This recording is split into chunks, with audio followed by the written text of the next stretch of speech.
Hello, Internet. My name is Spenny, and I'm here to talk about the new Crossfire game.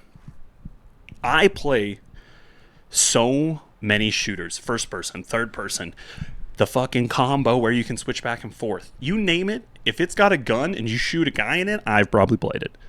And if you can see in the background, many of these statues are for shooters of various types. So when I say Crossfire might actually be doing some shit that I've never seen before, that I'm actually excited about, I genuinely mean that.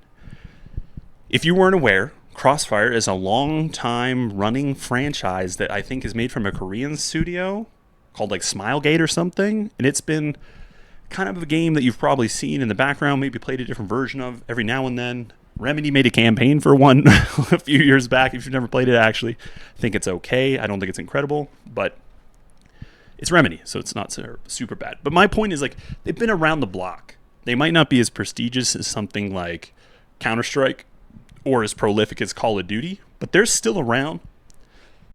And they make money because they can afford to pay this studio, that's not a moon, to make this game.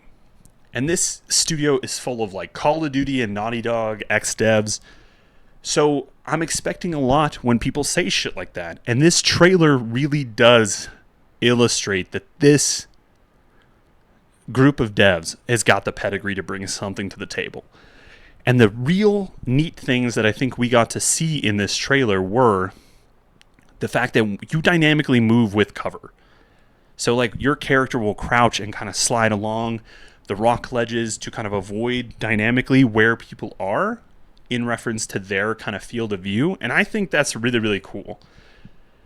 So many third-person shooters just kind of rely on this staple mechanic of like you just smash into the wall and you either kind of turn and then you kind of just casually move parallel with it constantly.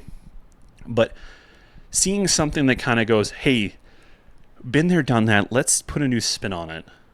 Even if it's just kind of a visual filter, maybe it doesn't really add too much to the gameplay. The devs say it does. It's a skill to learn. I don't know what that means, but I'm fucking interested to find out.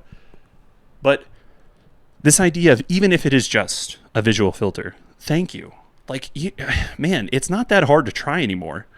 And this game in 2 minutes of this reveal trailer showed me that they're trying a lot of different things. Is it all going to be fantastic and great? No. But the things like the third-person crosshairs kind of reimagined, you see 2 sets, 3 sets if you want to count the scope. But the first set is like a holographic over the shoulder that they kind of like inlay on top of the gameplay. Very cool. Then they obviously toggle a zoom modifier. It changes the sights to be more like a sniper scope. Then you also get to see kind of the floating ghostly effect of what I believe is the MP5 iron sights. And I think that's really neat. They're reimagining what third-person crosshairs could look like and how they're manifested in a video game. Obviously, they'll have their own take on recoil. That's very cool. Not a lot of games do that. Some games do it very well. Things like The Division with a third-person visual recoil pattern. Things like Metal Gear Solid. Those games kind of took steps to make it something new, but it's still very familiar. Where this game, I think, is trying to really carve out this idea that, like, we're not just fucking around. We're trying to do something here. And that's exciting, man. This game visually looks good. I'm intrigued by this idea of, like, you have to befriend the enemy just to survive. You know, kind of gives me the... what is the name of that game? I can't remember. The Prison Break game? The people that made... I can't remember what it is. A Way Out? No. I don't know. I think it's A Way Out.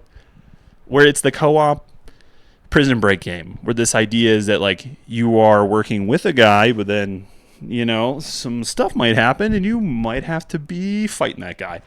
That is kind of an interesting, like, prism to shove a story through. Because clearly you're going to care about one of these characters. Maybe you care about the other one more. What does that do to you? Is this character cool? Do I align myself with them? Are they able to tell me a convincing story while also introducing all these new gameplay elements? Did they blow their load with the gameplay elements? I don't know, but it makes me excited. Those types of questions are what fuels this idea behind this channel that, like, I just love games, man. All I do all day is think about the next time I can play games, think about the next new game. I don't know what else to say. Like, this game looks like it could be something special. I think graphically it looks good. I'm really impressed by the effort they've made to redefine or reimagine third-person combat, and I'm here for it. And I just want to share that so more people might actually know about this fucking game and think it's cool.